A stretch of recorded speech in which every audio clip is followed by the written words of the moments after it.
The Orleans Parish Coroner identifies the armed robbery suspect killed in New Orleans East as 16-year-old Cecil Baptiste. And we're learning more about the suspect who survived. As Chris Joseph reports, court records show that 18-year-old Tioni Juarez got help after the armed robbery attempt. What started as an armed robbery ended as a fatal shooting. Tuesday night, the NOPD says a worker at the Sam's Meat Market in New Orleans East shot two armed robbery suspects after he had been held at gunpoint. The Orleans Parish Coroner identified the suspect who died as 16-year-old Cecil Baptiste. The NOPD says the other suspect, 18-year-old Tioni Juarez, survived and faces several charges, including armed robbery.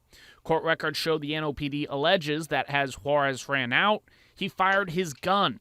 Fox 8 legal analyst Joe Responti says that could be important. Because he shot it under Article 893, it adds another 5. So I think this kid's looking at a mandatory minimum of 20 years if he's convicted. The NOPD alleges an unknown female helped get Juarez to the hospital.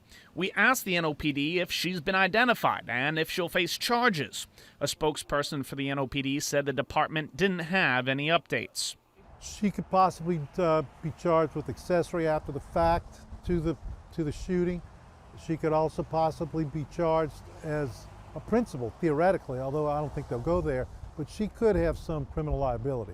As of Thursday afternoon, Juarez is in jail with a $170,000 bond. The workers who were in the store at the time of the shooting were shaken. They was really scared because that's why they use their guns. But we all carry guns, but we hope not to use it. But in this situation, we have to. Our life was like, have kids and family, just. What happened. I had brief phone calls with the two workers in the store. They both tell me they have struggled to sleep since the incident, but otherwise declined an interview. Juarez, if he bonds out, will be required to have an ankle monitor and stay at home. If that happens, it's expected he'll be under the watch of ASAP Ankle Monitoring, owned by Matt Dennis.